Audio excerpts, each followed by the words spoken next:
晚上好，诸位朋友，咱们今天的故事要离开项羽的刀光剑影，也暂时告别吕后的血雨腥风。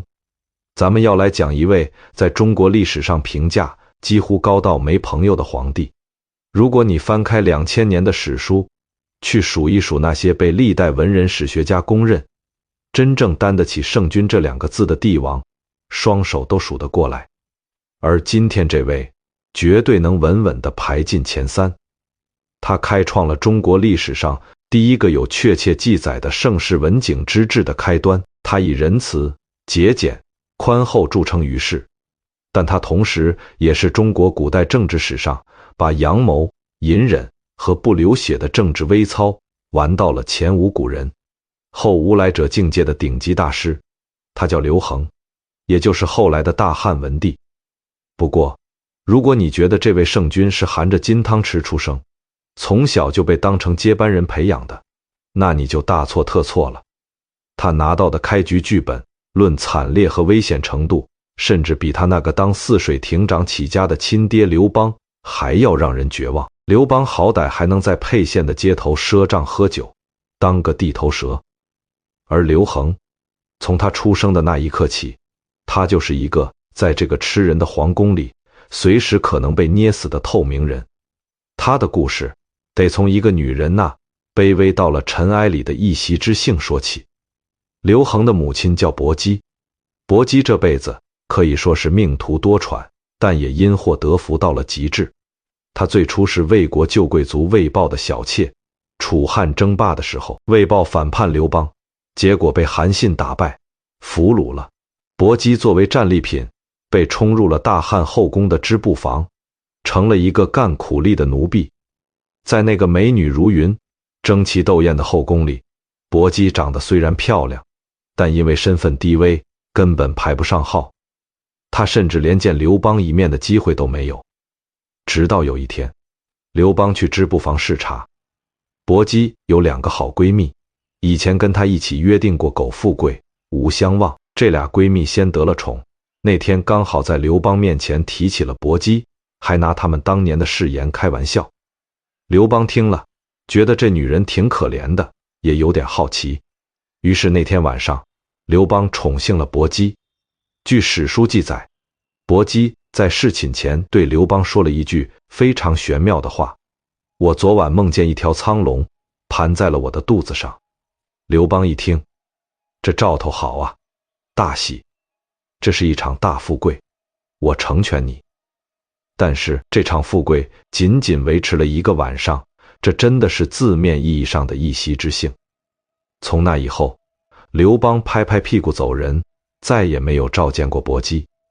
而在那个孤独的夜晚之后，薄姬的肚子里竟然真的孕育了一个小生命。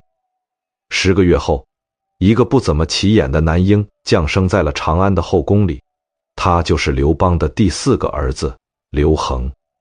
在刘邦的8个儿子里，刘恒的存在感低到了可以忽略不计。太子刘盈有强势的吕后撑腰，赵王刘如意有宠冠后宫的戚夫人护着，齐王刘肥是最大的庶长子，地盘最大。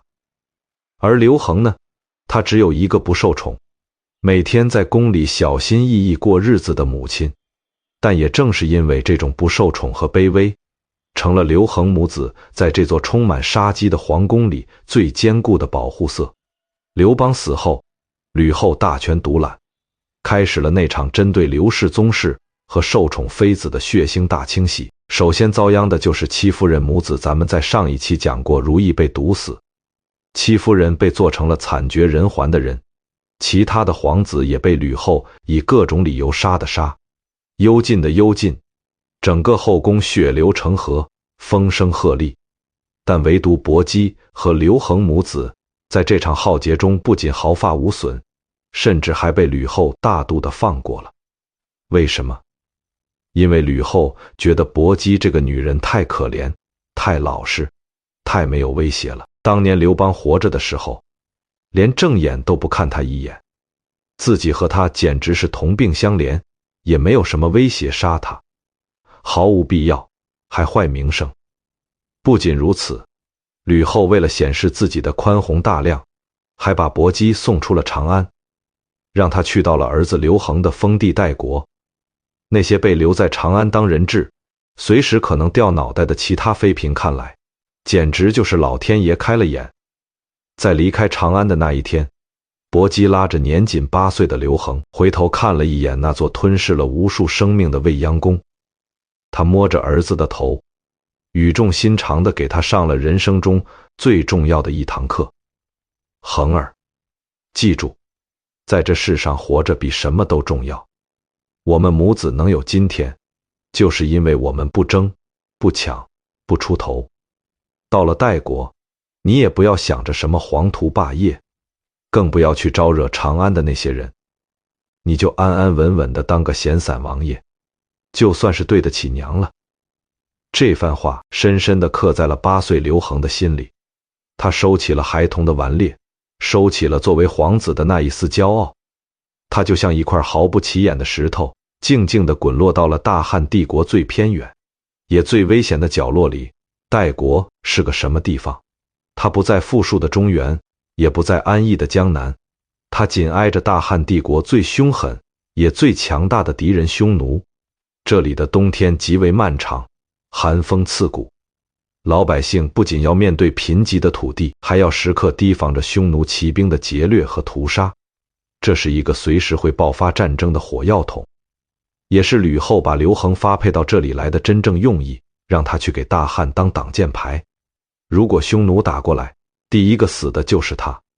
但刘恒没有抱怨，他带着母亲在这片苦寒之地上默默地扎下了根，一扎就是整整15年。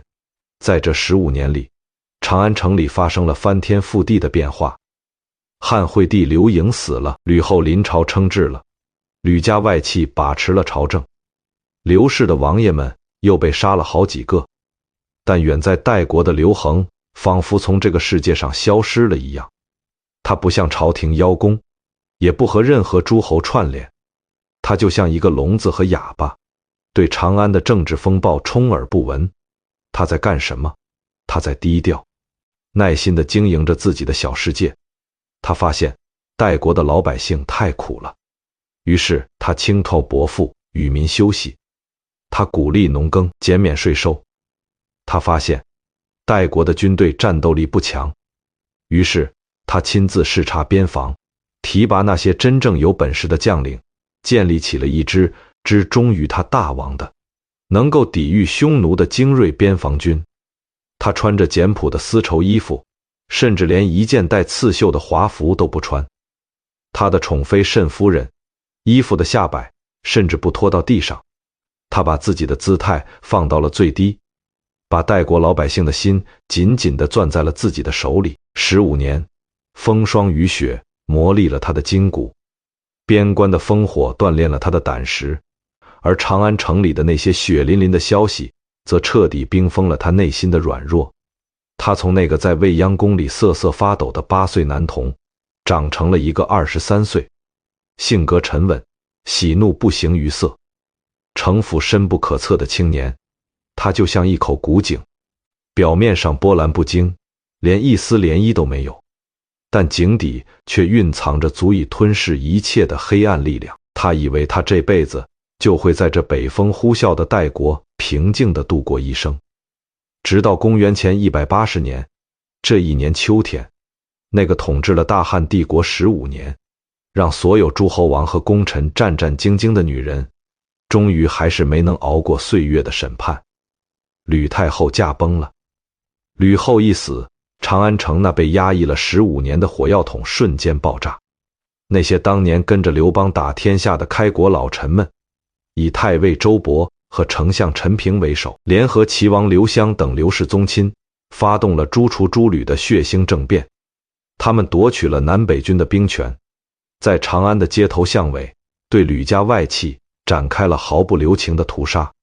不管是男女老少，只要是姓吕的，全部人头落地。连吕后立的那个小傀儡皇帝，也被这帮大臣们以非高祖血脉为由秘密处死了。政变成功了，吕家倒台了。但是一个新的致命的问题摆在了这群刚刚杀完人的开国功臣面前。国不可一日无君，现在该让谁来当这个皇帝？那些手握重兵的大臣们连夜在未央宫里开了一场秘密的会议。这是一个分赃的时刻，更是一个保命的时刻。厉齐王刘襄，有人提议，刘襄在这次平叛中出了大力，带兵打到了长安城下，实力最强。不行，立刻有人反对。齐王刘襄的舅舅叫四军，是个极其凶悍、极有野心的人。如果我们立了刘襄，那就是刚赶走了一只吕家的老虎，又迎来了一头4家的恶狼。咱们这些老家伙，早晚还得被他们家给清算。立淮南王刘长也不行，他母亲家那边的人也不是善茬。大家挑来挑去，把刘邦剩下的那些儿子孙子像挑西瓜一样扒拉了个遍。最后，所有人的目光默契地投向了北方，投向了那个远在代国，从来不争不抢，甚至快被大家遗忘了的代王刘恒。为什么是他？第一，他是刘邦目前在世的最大的儿子，在宗法上说得过去。第二，大王平时名声很好，仁慈孝顺，是个老实人。第三，也是最重要的一点，代王母家博士，君子长者，薄家的人非常老实，本分，绝对不会像吕家那样专权搞事情。这帮老臣们的算盘打得太精明了，他们刚刚杀了太后全家，废了皇帝，他们现在最怕的就是一个强势的、有背景的皇帝上台，找他们算旧账。他们需要的是一个软柿子，一个没有强大的外戚背景，没有雄厚的军事实力，性格软弱好控制的完美傀儡。在他们看来，那个在代国种了15年地的刘恒，简直就是上天赐给他们的最佳人选。就他了，派使者去代国迎立大王为帝。几天后，一队打着大汉皇室旗号的使团，带着那顶象征着天下至高权力的12案的皇冠，快马加鞭冲进了代国的都城晋阳。当代国的臣子们把这个如同天上掉馅饼一般的消息激动万分地报告给刘恒时，他们以为这位苦熬了15年的大王一定会欣喜若狂，立刻收拾行李，迫不及待地奔向长安。但是当刘恒听到群臣诛灭诸吕，迎立大王为帝这句话时，这位23岁的青年不仅没有一丝高兴的表情，他的瞳孔反而猛地收缩了一下。他看着那些来自长安的使者，感受到了一股极其强烈、极其危险的、足以让他粉身碎骨的寒意。这不是天上掉馅饼，这是那帮刚刚杀红了眼的老狐狸在长安城里为他挖好的一个巨大无比的血坑。去还是不去？使者跪在地上，恭敬地呈上了那份由大汉朝廷最有权势的几位开国元勋联名签署的迎立诏书。在古代，一个偏远的藩王突然接到这种诏书，正常人的第一反应是什么？肯定是狂喜呀！苦熬了15年，终于媳妇熬成婆，不用在边疆吃沙子了，要去长安当全天下最大的老板了。这简直是天上掉下了个金镶玉的馅饼。但是23岁的刘恒看着跪在下面的使者，看着那份诏书，他的脸上不仅没有一丝一毫的喜悦，相反，他的眼神里闪过了一抹深邃、隐秘的恐惧。刘恒没有立刻接过诏书，他让使者先去休息，然后把自己关进了书房。我们来看看刘恒当时的心理活动。第一，这帮老臣是个什么成分？周勃、陈平、灌婴，这些名字对于刘恒来说简直如雷贯耳。他们是跟着他爹刘邦打天下的开国功臣，他们在楚汉争霸的死人堆里滚过，他们在长乐宫里亲眼看着韩信被戳死。就在几天前，这帮老家伙刚刚发动了一场政变。这意味着什么？这意味着这帮老臣的手里握着大汉帝国最精锐的南北军兵权。这意味着在他们的眼里，杀一个皇帝跟杀一只鸡其实没什么区别。刘恒倒吸了一口冷气。他们连皇太后立的皇帝都敢杀，连势力那么大的吕家都能连根拔起。我一个在代国无权无势，手里只有几千边防军的穷王爷，如果我去了长安，我不就成了他们案板上的一块肉吗？他们今天能立我，明天不高兴了，是不是也能随时废了我，甚至杀了我？第二，为什么是我？刘邦虽然死了不少儿子，但在世的孙子辈和儿子辈里还是有人的，尤其是那位在这次平定诸吕中立下首功的齐王刘襄。刘襄是刘邦大儿子刘肥的长子，按照封建宗法，如果皇帝绝嗣，齐王这一支也是很有竞争力的。更何况刘襄手里有强大的齐国军队，他第一个起兵反抗吕家，打到了长安城，无论论实力，论功劳，论名正言顺，齐王刘襄都甩了他刘恒8条街。可是为什么那一帮手握重兵的老臣不仅没有立刘襄，反而大老远的跑来代国，请他这个最没存在感、最老实巴交的四皇子去当皇帝？刘恒的嘴角勾起了一抹苦涩的冷笑，因为他们怕齐王刘襄的母族太强势，他们怕刚赶走了一只吕家的母老虎，又引来一头4家的恶狼，到时候他们这些老臣就会被清算。所以他们需要一个软柿子，一个没有外戚背景、没有军事实力、性格软弱好控制的完美傀儡。而我刘恒，在我母亲薄姬不争不抢的教育下，在他们眼里就是这个天底下最完美的软柿子。这是一场恶毒的政治选秀。刘恒如果去了长安，那不是去当统治天下的皇帝，而是去当一个被这帮骄兵悍将架空的高级囚犯，甚至这可能根本就是一个陷阱，是那帮老臣为了名正言顺地除掉他而故意放出的诱饵。只要他一踏入长安，等待他的可能就是一杯毒酒。去还是不去？这是刘恒23年人生中面临的第一次，也是最致命的生死抉择。刘恒知道这事儿太大，他一个人定不下来。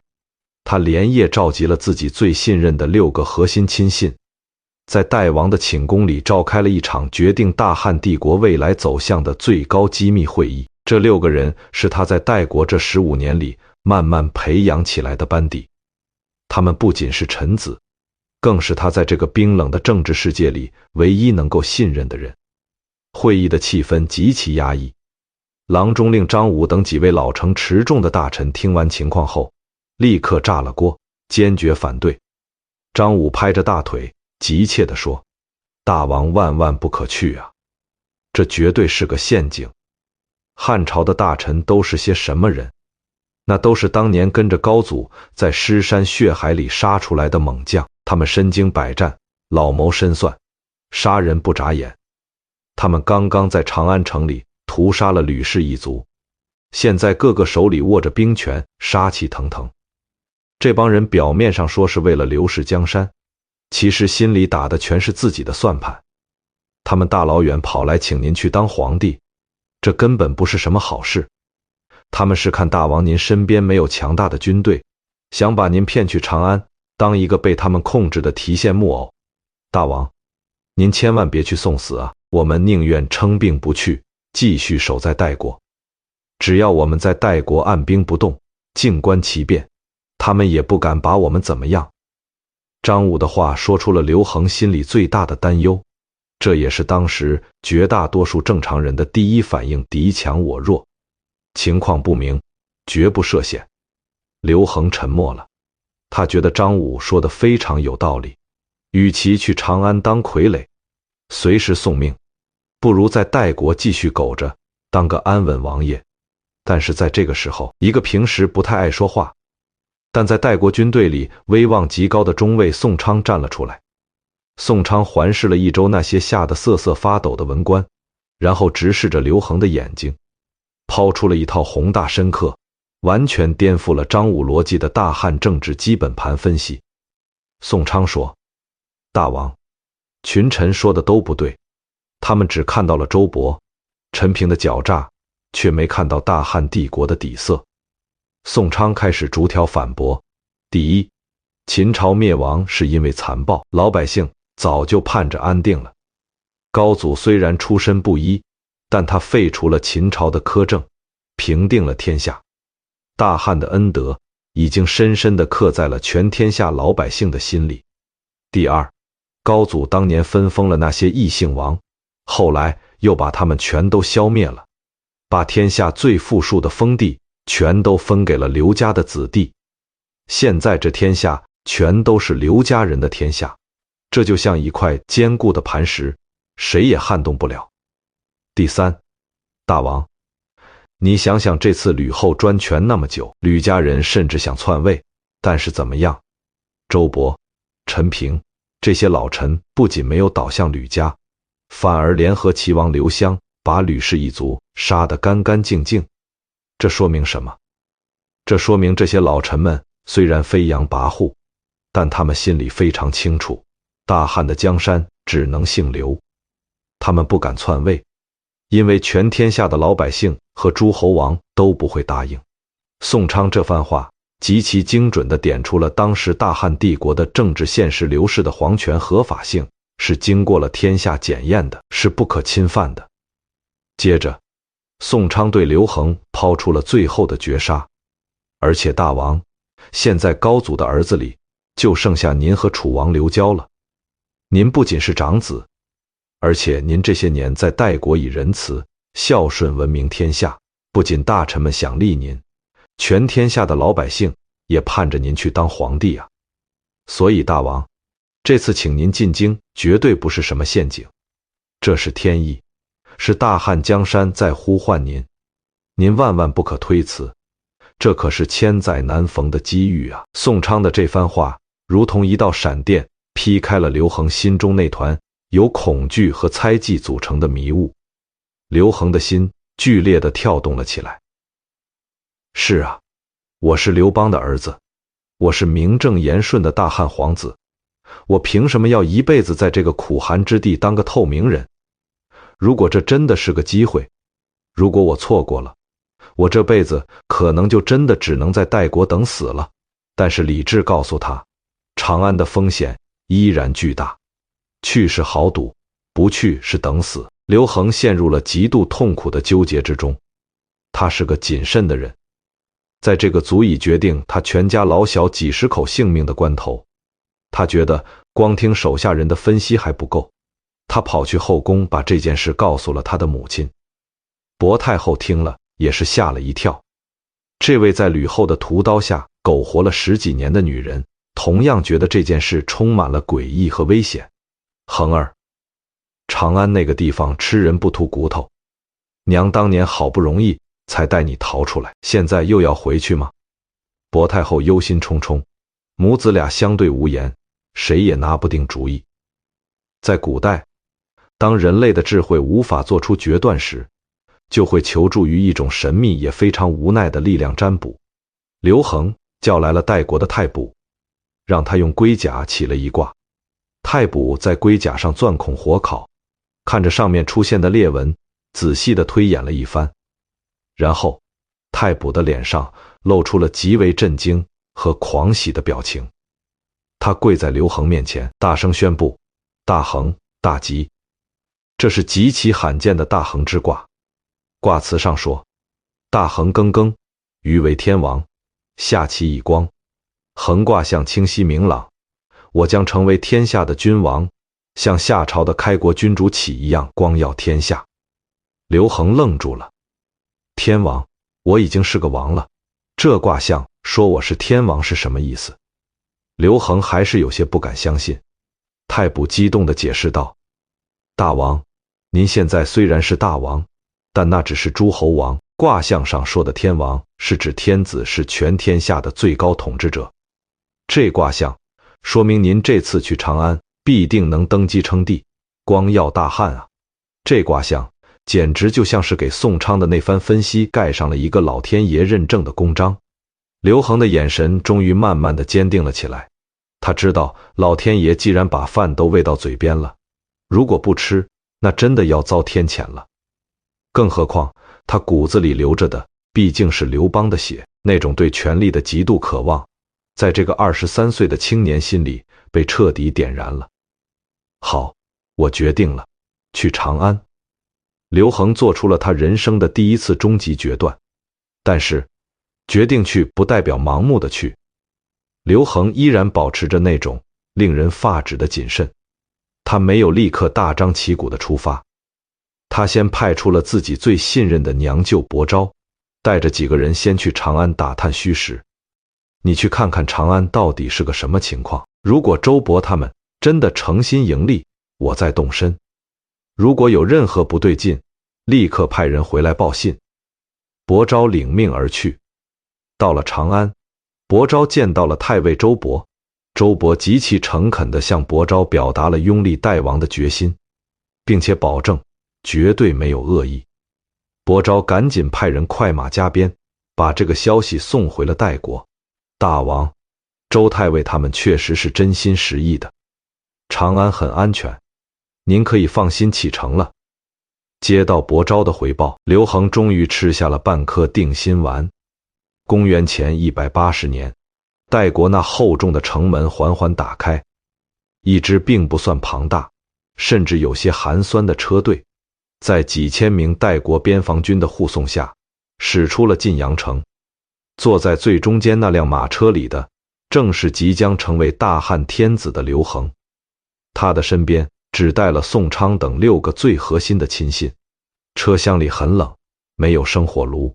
刘恒靠在车窗边，看着窗外那熟悉的呼啸着北风的黄土高原。他在这里待了15年，从一个随时可能被吕后杀掉的弃子，长成了一个深不可测的青年藩王。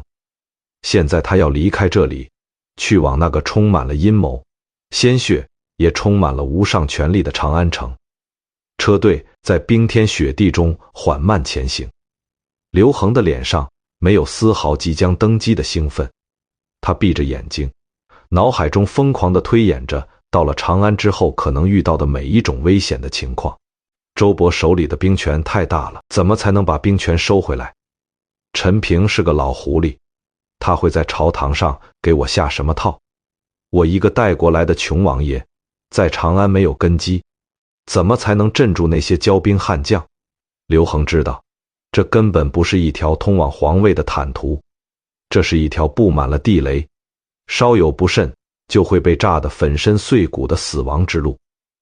他每走一步，都仿佛是走在薄薄的冰面上，下面就是深不见底的含冤、隐忍、装傻，步步为营，这是刘恒给自己定下的最高战略。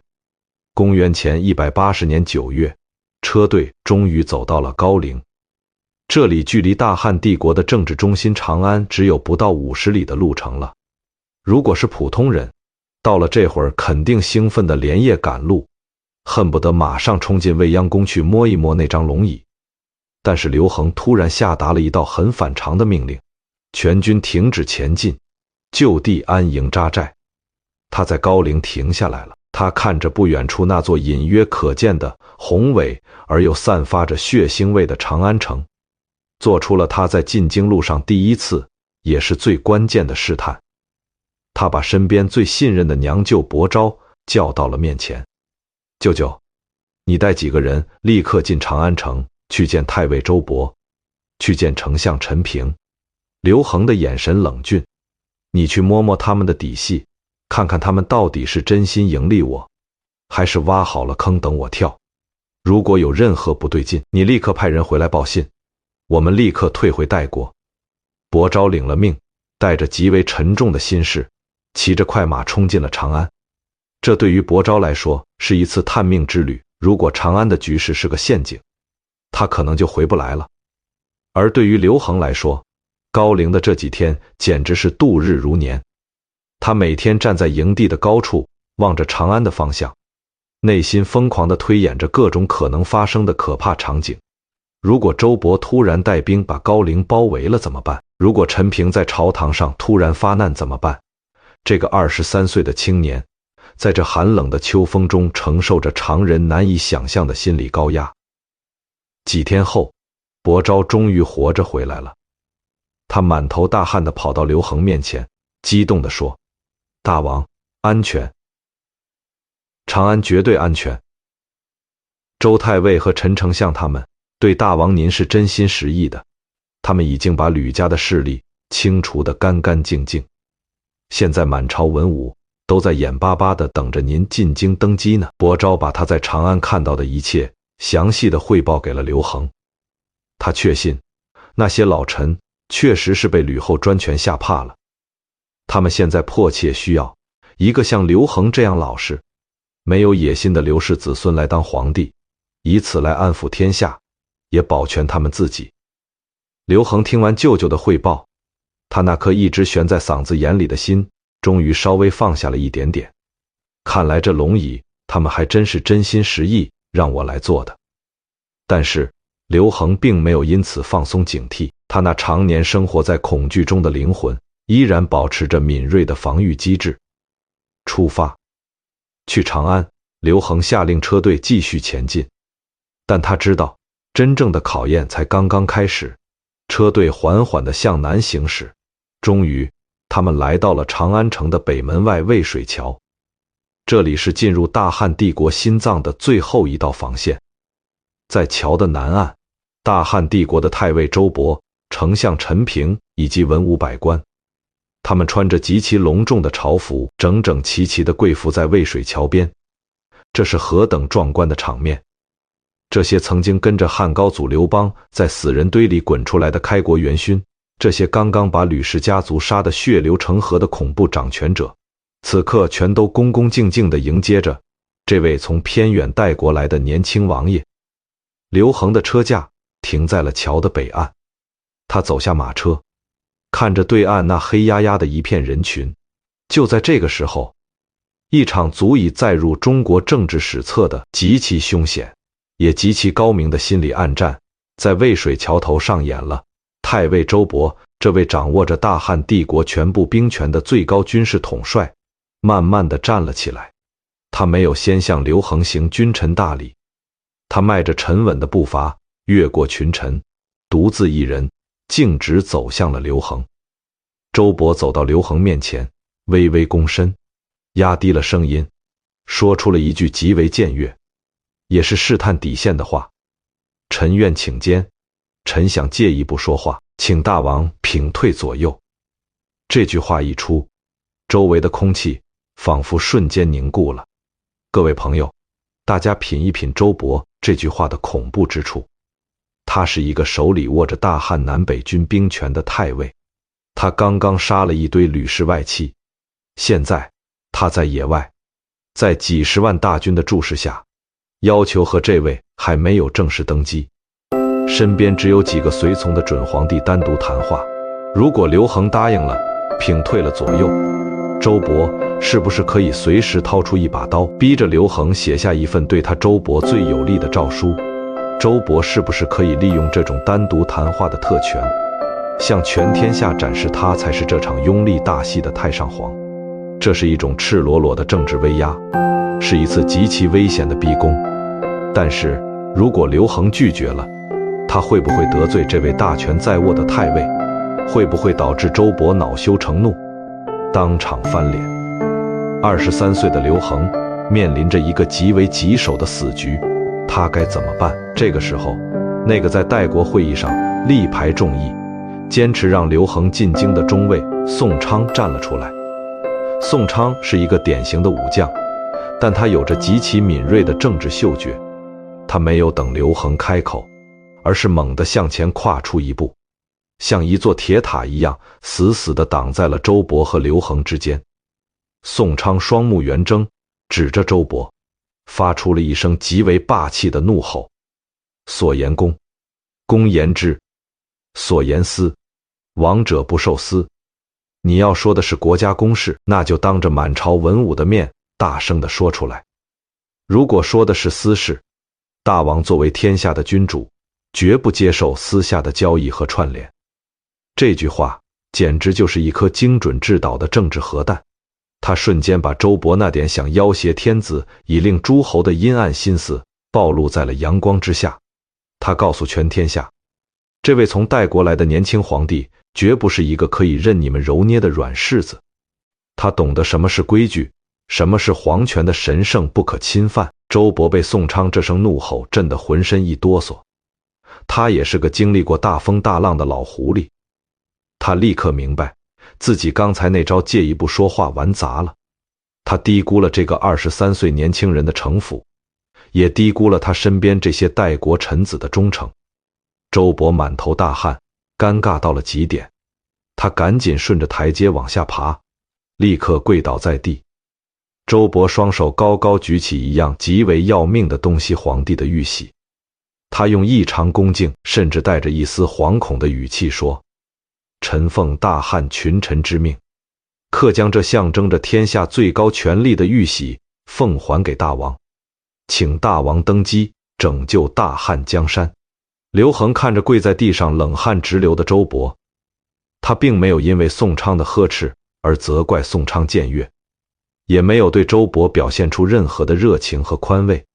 他极为平静地看了一眼那个玉玺，然后他做出了一个让所有人都意想不到的举动，他没有接。他对周勃说：“这事儿太大了，在这里说不清楚，咱们回长安的代王府再详细商议吧。”这叫什么？这叫晾着你，这叫反向施压。刘恒这是在用实际行动告诉周勃和陈平：你们这帮老家伙，别以为把玉玺给我，我就会感激涕零。我不稀罕，你们如果不是真心实意的拥立我，这皇位我还不做了。周勃和陈平等一帮老臣看着刘恒那深不可测的眼神，心里彻底慌神了。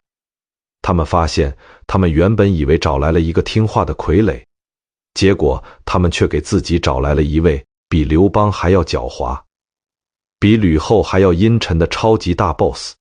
这场渭水桥头的生死暗战以刘恒的完胜而告终。当天晚上，刘恒并没有直接入住大汉皇宫的中心未央宫，因为他很清楚，此时的未央宫里还住着一个极其尴尬也极其危险的主人，那个被吕后扶持上位，被群臣以非高祖血脉为由废黜的后少帝刘弘。一国不能有二君，只要后少帝还住在未央宫里，刘恒的皇位就名不正言不顺。而且谁知道后少帝身边还有没有吕家的残余势力？如果贸然住进去，万一半夜被暗杀了怎么办？所以刘恒非常谨慎地住进了长安城里属于代国的专门驿馆。他在这里静静地等待着那些老臣们去干脏活。既然你们要把皇位给我，那就得你们自己去把那个麻烦解决掉。我刘恒的手上绝对不能沾上大汉皇室的血。周勃、陈平等一帮老狐狸哪能不明白这位新主子的意思？他们暗中下达了一道命令。当晚，在夜色的掩护下，一群全副武装的武士像幽灵一样冲进了未央宫。他们没有审判，没有废话，他们将那个年幼的后少帝以及他的3个兄弟梁王、淮阳王、常山王全部从睡梦中拖了出来。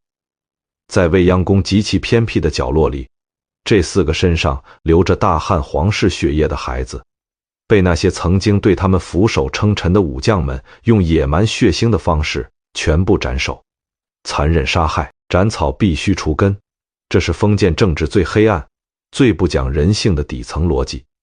那些老臣们为了向刘恒表忠心，也为了彻底消除隐患，干出了这件令人发指的事情。浓重的血腥味弥漫在未央宫的夜空之中。也就是在这个充满了杀戮和阴谋的夜晚，刘恒在代王府里接到了少帝已除、未央宫已清空的汇报。他依然没有表现出任何的高兴或者悲伤，他只是淡淡的点了点头，起驾去未央宫。公元前180年10月的一个深夜，刘恒的车驾在火把的照耀下，缓缓驶入了那座空荡荡的、散发着死亡气息的未央宫。他走上了那个沾满了亲人鲜血，也见证了无数权谋倾轧的龙椅。在群臣恭敬带着深深畏惧的跪拜声中，这位从代国苦寒之地走出来的青年藩王正式登基称帝。他就是中国历史上著名的大汉文帝。但是，当刘恒坐在那张冰冷的龙椅上，看着下面那些口呼万岁的周勃、陈平等人时，他的心里没有任何安全感，因为他太清楚了，这些老家伙今天能杀少帝，拥立他，明天就能杀了他，去拥立别人。他现在手里没有兵，朝堂上全都是这些权势滔天的开国元勋，这根本不是结束，这是一场极为漫长、极为凶险，需要他在刀尖上跳舞的皇权保卫战的开始。他必须在最短的时间内，兵不血刃地把这些老家伙手里的权力一点一点地剥夺干净。他要让全天下知道，谁才是大汉帝国真正的主人。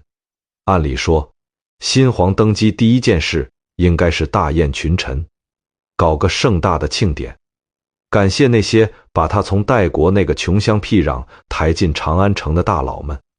但是刘恒没有，他太清醒了，清醒得让人感到可怕。他知道自己屁股底下的这把椅子是由吕氏一族的白骨和后少帝的鲜血铸成的，而站在他面前高呼万岁的那些开国功臣，手里握着大汉最精锐的军队，随时可以让他变成下一个刀下鬼。所以，登基的第一夜，刘恒根本没有合眼。他干了一件对于一个新军来说非常紧迫，也非常致命的事，换保安队长。夜深人静，未央宫里弥漫着一股肃杀之气。刘恒把他在代国最信任的2个心腹中尉宋昌和郎中令张武叫到了面前。宋昌、张武。刘恒的声音低沉而有力，没有丝毫的慌乱。朕现在虽然坐在了皇位上，但这长安城的兵马，这皇宫的守卫，全都在周勃他们手里。如果他们今晚反悔，我们死无葬身之地。刘恒的眼中闪过一丝寒光，下达了他在大汉帝国的第一道，也是最具决定性意义的密令。宋昌，朕命你即刻出任大汉卫将军，全权接管长安城南军、北军的兵权，不从者斩。张武，朕命你即刻出任郎中令，统领未央宫所有的禁卫军，负责皇宫的全部安保。从现在起，没有朕的旨意，任何人不得踏入皇宫半步。这道密令简直就是一场没有硝烟的微型政变。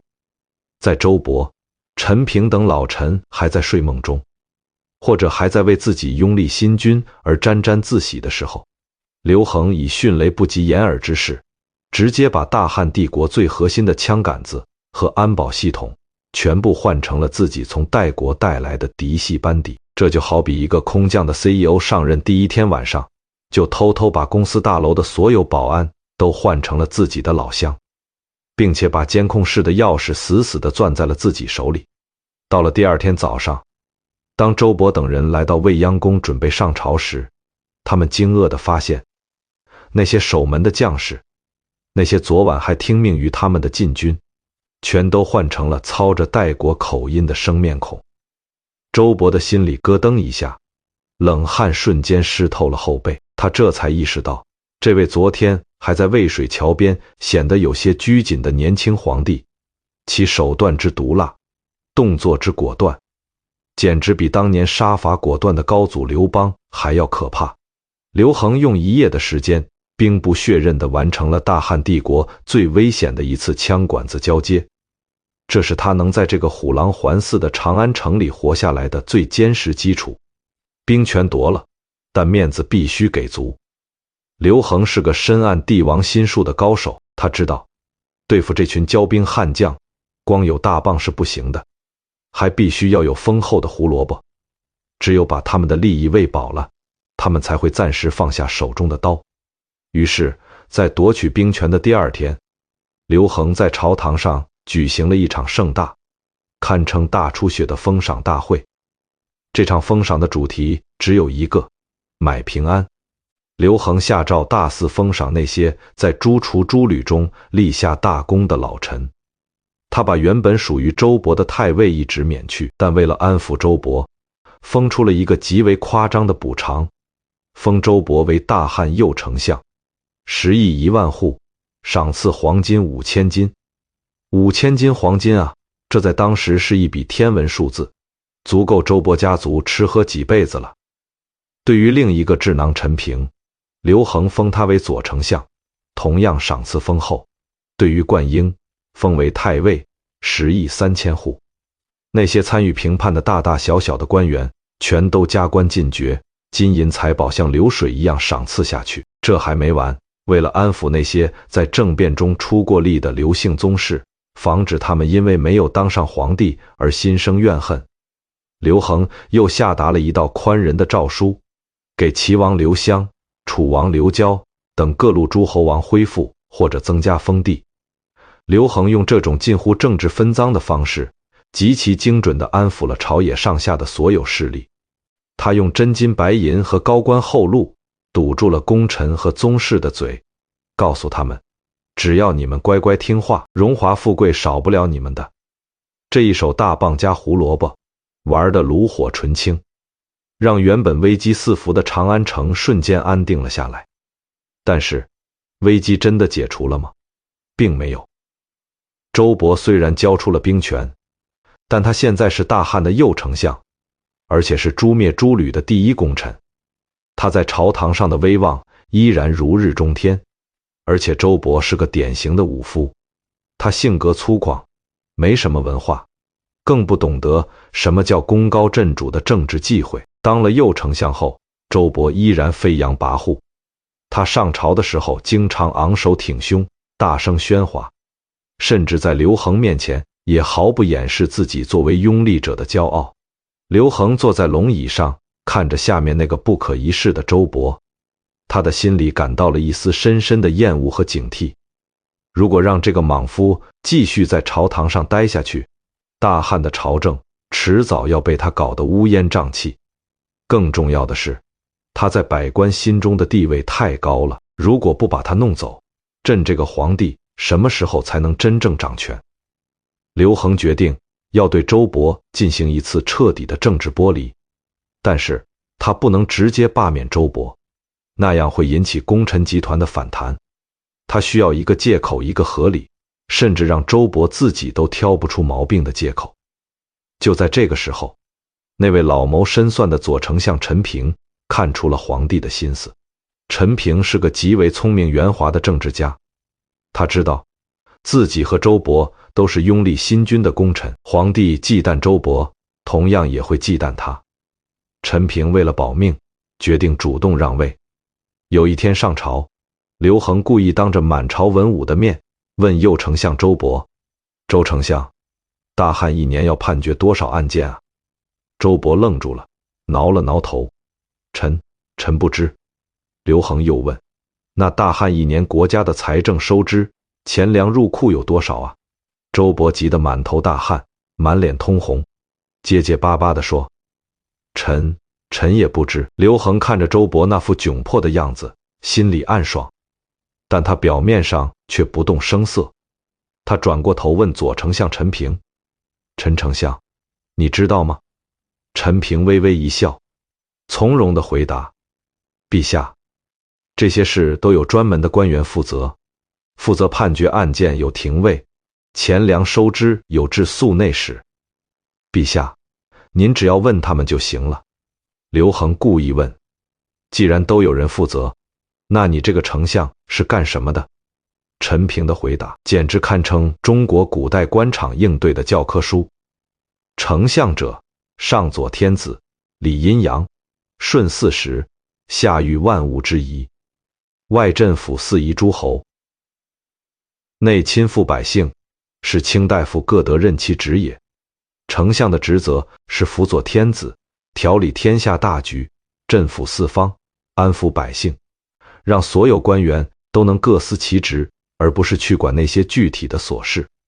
这番话说得太漂亮了，不仅回答了皇帝的问题，还顺便踩了周勃一脚，讽刺周勃不懂丞相的职责。刘恒听完大声赞叹：“好，陈丞相说得太好了。”而站在一旁的周勃此刻已经是羞愧难当，恨不得找个地缝钻进去。退朝后，周勃埋怨陈平：“你既然知道怎么回答，为什么不早告诉我？害得我在陛下面前出丑。陈平看着这个毫无政治头脑的老战友，叹了一口气，他决定点醒周勃，救他一命。陈平压低了声音，严肃地对周勃说：“你还没看出来吗？陛下刚才那是在问案件和钱粮吗？陛下那是在敲打你呀！你功高震主，又不懂朝政，在朝堂上如此嚣张。陛下现在只是没有发作罢了。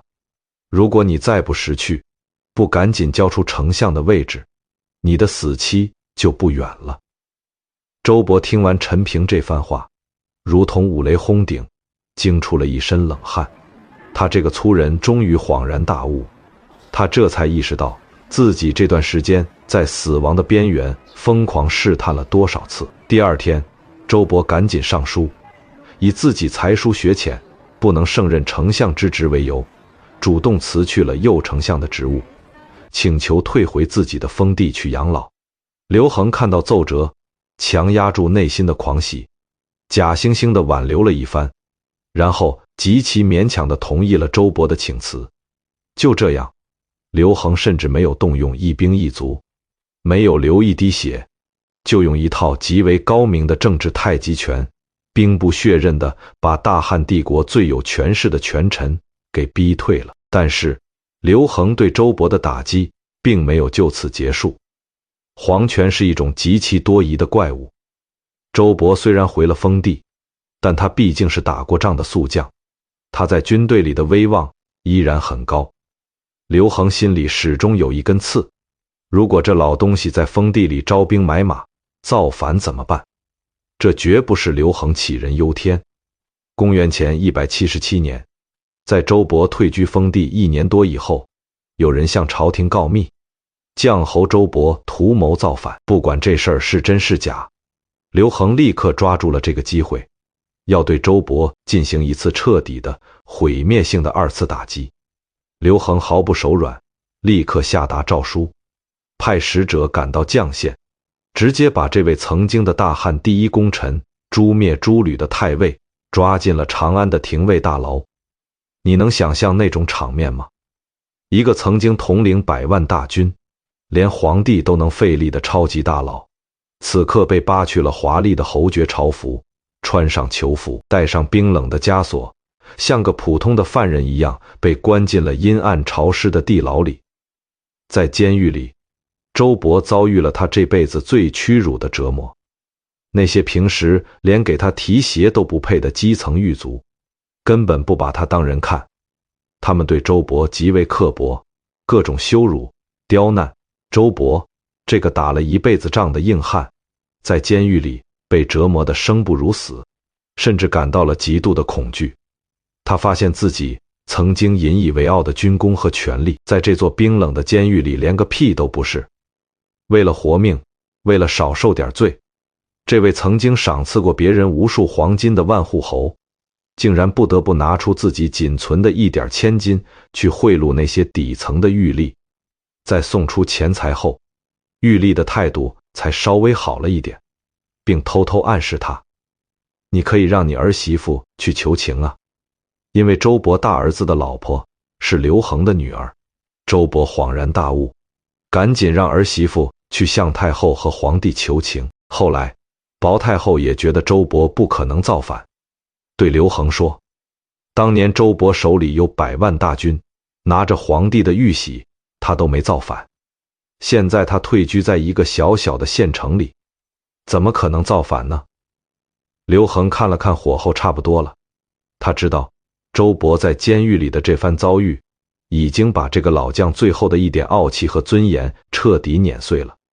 他要的目的达到了，于是刘恒下令释放周勃，恢复他的爵位和封地。当周勃走出那座阴森的廷尉大牢，看到久违的阳光时，这位曾经不可一世的大汉太尉长长的出了一口气。吾常将100万军，然安知玉立之贵乎？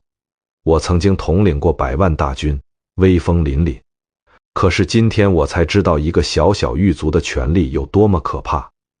这句话道尽了古代官场的残酷，也道尽了皇权面前任何臣子都不过是蝼蚁的悲哀。周勃，这位大汉帝国的超级权臣，在经历了夺权逼退下狱的3连击之后，彻底被驯服了。他再也没有了任何不臣之心，乖乖地回到封地，像个普通老头一样度过了残生。处理完周勃，刘恒在朝堂上的地位已经坚如磐石。他用高超的政治手腕，在短短几年的时间里，把那些曾经拥立他的开国功臣集团周勃、陈平等人通过杯酒释兵权、明升暗降、抓捕震慑等一系列精妙的微操彻底打散、瓦解并且驯服了。他没有像刘邦、吕后那样大开杀戒，把功臣们满门抄斩，他几乎没有流一滴血，就兵不血刃地把大汉帝国最高、最核心的皇权完完全全地收拢到了自己的手里。长安城里的空气变得清朗起来，那些曾经飞扬跋扈的武将，现在上朝时连大气都不敢喘。他们对这位看似温和，实则深不可测的汉文帝充满了极度的敬畏。刘恒坐在那张沾满了前人鲜血，如今却被他彻底擦洗干净的龙椅上，他长长地舒了一口气。他知道自己终于可以睡个安稳觉了。如果说刘邦是马上得天下，吕后是刀尖上保江山，那么当周勃罢相，刘姓诸侯被安抚，大汉朝堂的权力终于稳稳地落入刘恒手中时，这位从代国苦寒之地走出来的青年皇帝，终于可以卸下那副极度紧绷、充满猜忌防备的面具。他要开始向全天下展示他作为大汉第一圣君的真正底色了。刘恒太了解大汉帝国现在的身体状况了，从秦末大乱、楚汉争霸的尸山血海，到吕后15年的高压统治，再到刚刚结束的诛灭诸吕的血腥政变，大汉帝国就像是一个刚刚做完大手术、失血过多、奄奄一息的病人。这个时候最需要的不是吃什么大补的猛药，也不是让他下床去跑马拉松，最需要的只有2个字：无为。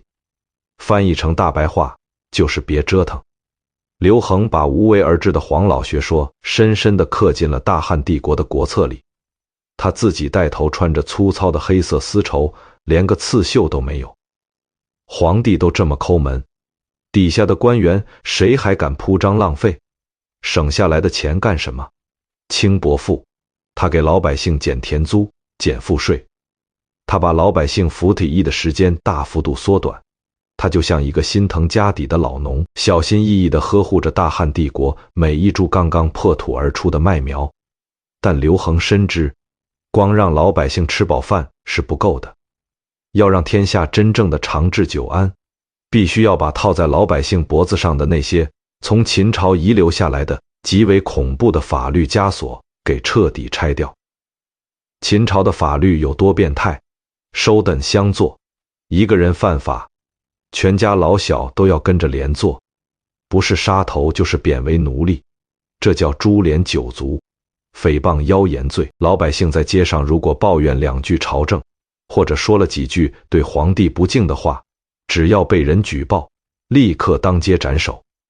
这2种法律就像2把悬在全天下人头顶的铡刀，让人每天活得战战兢兢。公元前179年，刘恒登基的第2年，他下达了一道震撼人心，也非常具有人道主义精神的诏书：法者，治之正也，所以禁暴而率善人也。今犯法以论，而使无罪之父母妻子同产坐之，即为收任。朕甚服取。其除收任诸项作律令，法律是为了惩治坏人、保护好人的。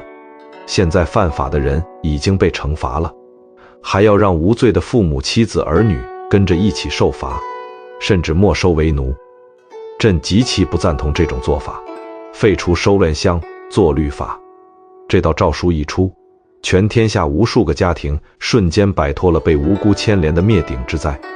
紧接着，在公元前178年，刘恒又下达了第2道开明的诏书：古之治天下，招有尽善之经，诽谤之目，所以通至道而来见者，今法有诽谤妖言之罪，是使众臣不敢尽情，而尚无犹闻过失也。将何以来远方之贤良？其除之。古代治理天下，朝廷外立着尽善言的旗子，竖着让人批评的木头，是为了听取意见。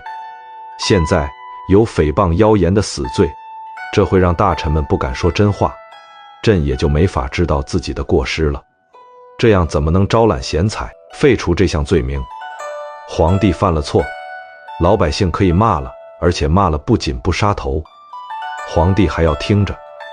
这在中国长达2000多年的封建专制历史上，是何等罕见的政治胸襟！这是真正把老百姓当人来看待的仁政。但大汉帝国法律中最残忍、最血腥的一面依然没有被彻底根除，那就是肉刑。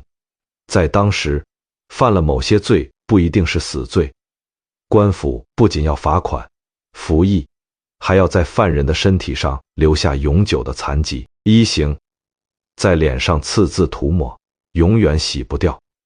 一刑，割掉鼻子。一刑，砍掉左脚或右脚。这些残忍的刑罚不仅让犯人承受了巨大的肉体痛苦，更是彻底剥夺了他们重新做人的尊严和劳动能力。一旦受了肉刑，这个人这辈子就毁了。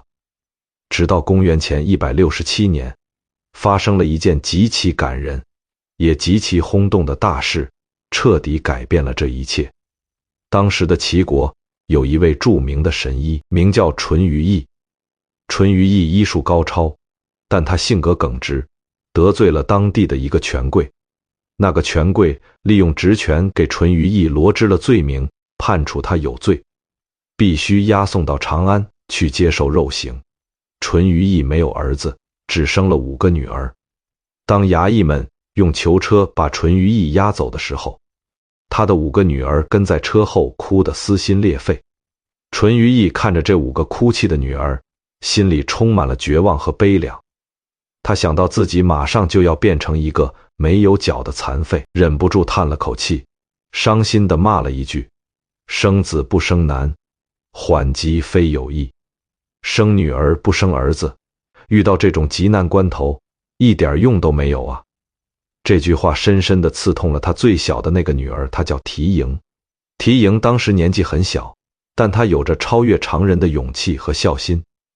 听到父亲的叹息，缇萦没有像姐姐们那样只会哭泣，她擦干了眼泪，做出了一个惊人的决定：我要去长安，我要救我父亲。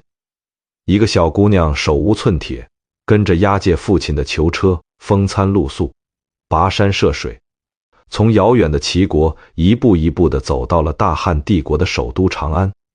到了长安，缇萦没有去找关系走后门，她极其勇敢地写下了一份震惊朝野的上书，直接递到了汉文帝刘恒的面前。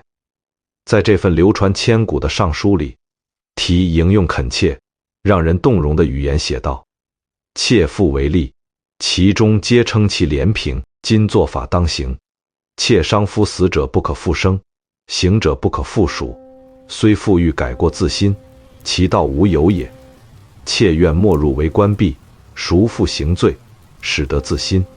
我父亲做官，齐国人都称赞他清廉公平，现在却因为犯法要遭受肉刑。我最伤心的是人死不能复生，受了肉刑的人肢体断了就再也接不上了，他们就算想改过自新，重新做个好人，也没有机会了。我自愿被没收为官府的奴婢，用我一生的自由来替我父亲赎去肉刑的罪过，让他有一个改过自新的机会。汉文帝刘恒坐在未央宫里，他看着这份来自一个小女孩的悲切却又极具法理深度的上书。这位掌握着生杀大权的皇帝，这位经历过无数阴谋和杀戮的大王，他的眼眶湿润了。他不仅被缇萦的孝心深深地打动，他更是被缇萦那句行者不可复属，虽复欲改过自新，其道无有也的话深深地刺痛了。他想起了那些在街头失去鼻子、失去双脚的老百姓，他想起了秦法遗留下来的那些血淋淋的残酷。作为天下的君父，他感到了一种极度强烈的自责。刘恒在朝堂上对群臣发出了沉痛的感叹，诗曰：凯替君子，民之父母。今人有过，教未失而行以加焉，或欲改行为善而道无有也。朕甚自愧。夫行志断肢体，克肌肤，终身不息，何其处痛而不得也？岂称为民父母之意哉？诗经上说，和气平易的君子是百姓的父母。现在百姓犯了错，朝廷还没有好好教育，残酷的刑罚就已经加在他们身上了。有些人想改过向善，却没有门路。朕作为天下的父母，感到惭愧。这种断人肢体、克人肌肤的刑罚，让人终身残疾，这是多么的痛苦和不道德啊！这哪里配称得上是百姓的父母呢？刘恒大笔一挥，下达了中国古代法治史上极其伟大、极其具有人道主义光芒的一道圣旨：赦免纯于义，罢除肉刑。刘恒不仅免除了纯于义的罪罚，甚至免去了提应为奴的代价。更重要的是，他正式下令将安刑这些残忍的肉刑全部废除，改用笞刑打板子、打竹板和勒钱成担剃光头发，戴上铁圈去服苦役来代替。虽然打板子打中了也会死人，但后来汉景帝又对其进行了减轻和规范。这项废除肉刑的改革，彻底结束了中国自夏商周以来长达2000多年极其野蛮的残损肢体的刑罚制度。这是皇权时代非常罕见和温暖的一抹人性之光。这道法令一经颁布，整个大汉帝国沸腾了。天下百姓对这位宽厚仁慈的皇帝充满了极度的感恩和爱戴。提营救父的故事也被传唱了千古，成为了中华民族传统美德中最耀眼的一颗明珠。刘恒用他的无为、他的宽容、他柔软的同理心，不仅拆掉了秦朝留下的法律枷锁，更是在大汉百姓的心里种下了一颗名为仁德的种子。长安城里不再有血雨腥风，广袤的中原大地上不再有恶诞遍野的凄凉，街市上那些脸上刺着字、拄着拐杖的残疾人越来越少，取而代之的是安居乐业、丰衣足食的笑脸。大汉帝国在这个寒冷的乱世之后，终于迎来了一种前所未有的宽松与温暖的时代。这叫什么？这叫对天下的仁慈。刘恒对老百姓那是100%的大方，但他对他自己、对他的后宫、对大汉帝国的皇室开销，那叫一个极度抠门、极度苛刻、极度变态的吝啬。他堪称中国历史上最穷酸但也最富有的皇帝。各位朋友，在咱们的印象里，皇帝应该是穿什么的？那肯定是明黄色的龙袍，上面绣着五彩金龙，走起路来威风凛凛，浑身上下都散发着金钱的味道。但在汉文帝的未央宫里，你如果看到一个穿着黑色粗糙，甚至有些乞求的丝绸衣服的中年男人在处理政务，你千万别以为那是哪个干杂活的老太监，那就是大汉天子刘恒本人。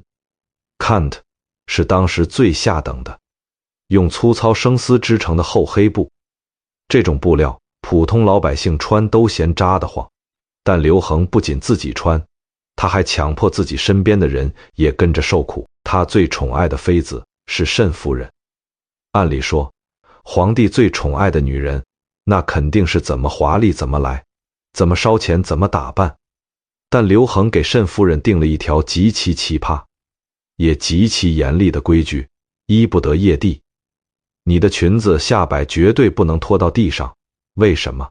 因为裙子拖到地上，走路的时候就会磨损布料，布料磨损了，就得费钱去修补或者换新的。在那个年代，贵族妇女的长裙拖地是一种极具美感、彰显身份的时尚。但刘恒为了省下那几寸布料的钱，硬生生地把大汉帝国最受宠的妃子打扮成了一个连衣服都不敢买大1号的土老帽，这抠门程度简直令人发指。但这还不是最绝的。有一年，刘恒在未央宫里待得实在太闷了，想在骊山附近建一座可以登高望远、放松心情的露台。这对于一个坐拥天下的皇帝来说，简直是一个小的不能再小，甚至可以说微不足道的要求。他把管皇室工程的官员少府叫来，问建这么一座台子大概需要多少钱。少府算了一下，恭恭敬敬地回答：陛下，大概需要100斤，100斤就是100斤黄金，在当时的购买力，大概相当于10户中产家庭一辈子的全部财产。刘恒听完这个数字，他那双常年看着各种财政报表的眼睛猛地瞪圆了。他没有像秦始皇那样大手一挥说准奏，也没有像后来的汉武帝那样为了修宫殿豪掷千金。他非常肉痛，也异常坚决地摆了摆手：100斤，中人10家之产也，那是10户中等人家所有的财产啊！刘恒指着周围那些秦朝遗留下来的虽然陈旧但依然坚固的宫殿，叹了口气，说出了一段让所有败家子皇帝都感到羞愧的话：先帝留下的这些宫殿房屋，寡人住着都已经觉得很惭愧、很浪费了，我怎么还能忍心为了自己的一时享乐，去花掉10户人家一辈子的血汗钱，去建一个没用的破台子？停了，不建了。这就是历史上著名的露台之霸。在刘恒长达23年的统治期间，大汉的皇宫没有新建过哪怕一座宫殿，没有增添过哪怕一座亭台楼阁。他甚至连皇家的狗和马都不让多养，觉得浪费粮食。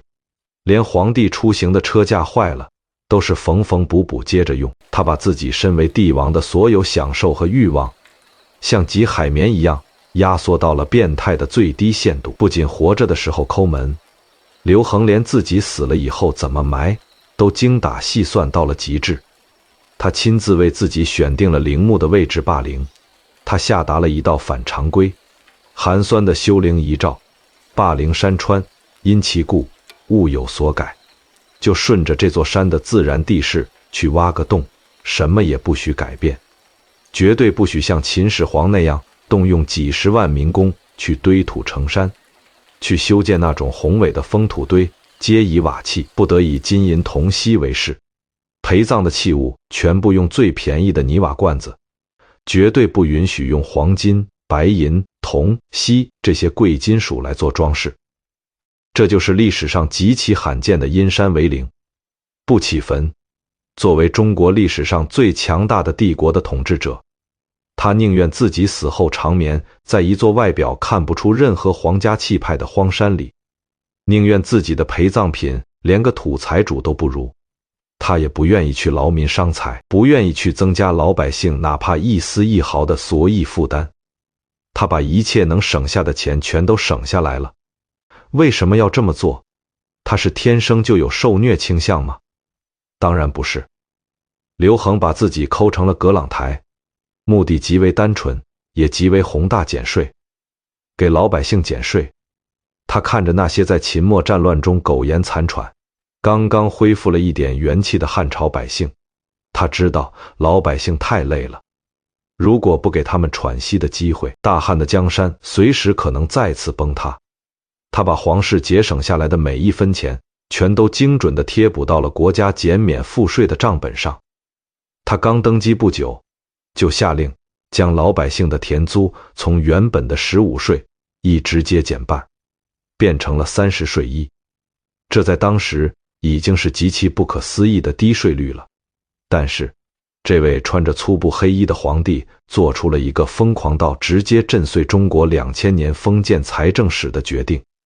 他下达了一道圣旨：农，天下之本也，其除田之租税，农业是天下的根本。从今年起，免除百姓的田租。而在接下来的几年里，他更是直接下令除民田租，完全免除老百姓的农业税。诸位朋友，你们知道这是什么概念吗？在一个以农业为根本，以土地税为国家财政最核心收入的封建帝国里，皇帝竟然直接宣布，在长达12年的时间里，老百姓种地1分钱的田租都不用交。这是中国古代历史上唯一一次，也是极为漫长的一段全免农业税的奇迹时期。直到后来的汉景帝时期，才恢复了30税1，但依然是极低的税率。在这种极致的藏富于民的政策下，大汉帝国的经济迎来了一场前所未有的、如同火山喷发般的爆炸式增长。老百姓没有了沉重的税收压力，没有了残酷的刑罚威胁，没有了繁重的 AEDE， 所有人都拼了命的去开荒种地，去养蚕织布，去做买卖。史记里，司马迁用极为震撼，甚至带着浓烈浪漫主义色彩的笔墨，描绘了汉文帝末期到汉景帝时期，也就是著名的文景之治那幅盛世的画面。海内安宁，家给人足，太仓之粟沉沉相因，充溢露积于外，至腐败不可食。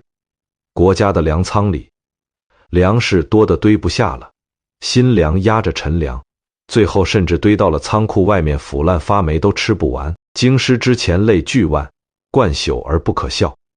京城国库里的铜钱多到了数以万万计的程度，那些用来串铜钱的绳子都因为存放时间太久而腐烂断掉了，掉在地上的铜钱多得连查都查不过来。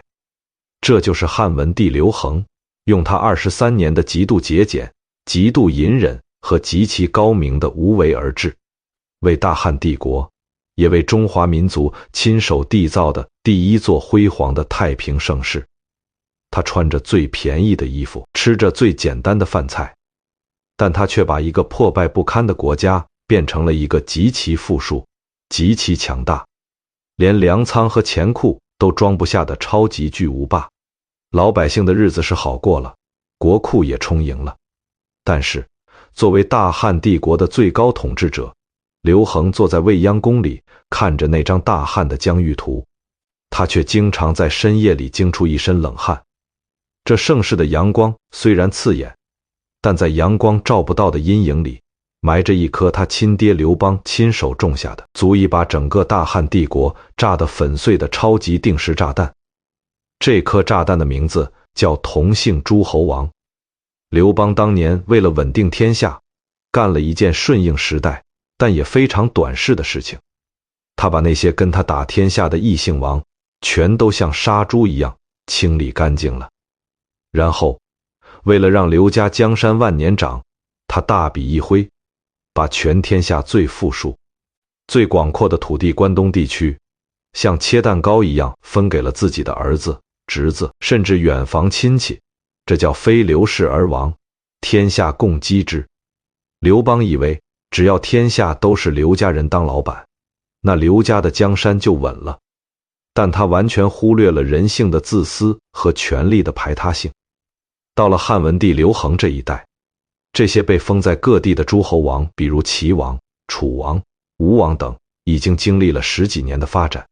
他们可不是什么拿着俸禄在地方上养老的吉祥物，他们是真正的独立王国。在他们的封国里，他们可以自己任命官员，自己收税。最要命的是，他们可以自己招兵买马，甚至可以自己铸造铜钱、煮海熬盐。这哪里是藩王？这简直就是一个个拥有独立财政权和军权的小国家。而且从血缘上来说，这些诸侯王有些是刘恒的亲兄弟，有些是他的大侄子。他们看着坐在长安皇位上的刘恒，心里全是不服气。你刘恒算老几？当年要不是吕后乱政，这皇位能轮得到你这个在代国吃沙子的庶子？我手里的兵比你多，地盘比你大，凭什么我要听你的？刘恒太清楚了，这些名义上的亲戚其实就是一群随时会咬断他脖子的恶狼。如果不能把他们的权力收回来，大汉帝国迟早会陷入4分5裂的内战深渊。但是怎么收？直接下令撤藩，那叫逼反。一旦他们联合起来，凭当时朝廷的军事实力，根本镇不住这些拥兵自重的庞然大物。刘恒必须像一个最高明的外科医生一样，在不惊动病人的情况下，极其缓慢、极其精准地一刀一刀切掉这些毒瘤，这叫切香肠战术。而这场惊心动魄的手术，最先从2个没忍住跳出来的急性子身上开始了。时间回到公元前177年，也就是刘恒登基的第3年。第一个跳出来的是冀北王刘兴居。刘兴居是当年差点当上皇帝的齐王刘襄的亲弟弟，他一直对刘恒当皇帝耿耿于怀。趁着匈奴大举入侵，刘恒亲自带兵去长安北边防守的时候，刘兴居觉得机会来了，直接在济北国举兵造反。刘恒虽然平时看起来温文尔雅，但面对这种赤裸裸的背叛，他展现出了极为冷酷的决断力。他没有慌，他立刻调集大军，以极为迅猛的速度平定了叛乱，逼得刘兴居自杀。这是刘恒第一次向天下诸侯王亮出獠牙，但他并没有因此而大开杀戒，他只是把济北国收归了中央。没过几年，公元前174年，另一个更让人头疼的诸侯王淮南王刘长也出事了。刘长是刘邦的小儿子，刘恒的同父异母弟弟。这哥们儿是个典型的肌肉发达、头脑简单的莽汉。他仗着自己是皇帝的亲弟弟，在淮南国飞扬跋扈，不仅自己搞一套礼仪，还擅自杀死了辟阳侯沈石奇。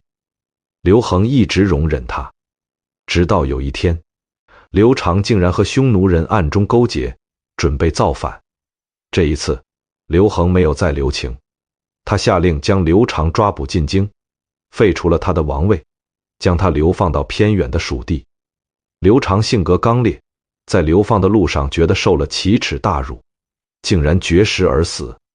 虽然刘长死了，但刘恒不仅没有追究他儿子的责任，后来还把淮南国一分为3，分给了刘长的3个儿子。这招以德报怨，让天下的诸侯王暂时松了一口气，觉得皇帝还是念旧情的。但刘恒的心里却越来越沉重。